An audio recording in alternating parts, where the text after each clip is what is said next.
Μήπως είσαι εθισμένος στη δυστυχία? Μήπως αντιμετωπίζεις συνεχώς προβλήματα, σου προκύπτουν δυσκολίες και μπερδέματα?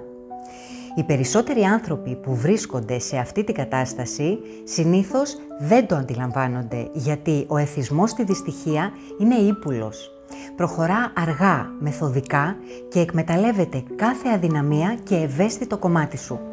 Σε βάζει στη θέση του θύματος χωρίς καν να το καταλάβεις. Τι μπορείς να κάνεις? Πρώτον, ανάλαβε δράση. Βγες από το σκεπτικό γιατί να μου συμβεί αυτό και σκέψου τι μπορώ να κάνω για να το φτιάξω. Δεύτερον, όταν κάτι σου συμβαίνει, συζήτησέ το, μοιράσου το και ζήτα τη βοήθεια που χρειάζεσαι. Τρίτον, κάνε κάτι που σε ευχαριστεί. Φρόντισε τον εαυτό σου.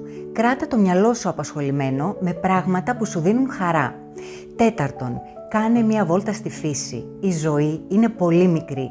Κάνε κάθε λεπτό της να αξίζει, γιατί το αξίζεις.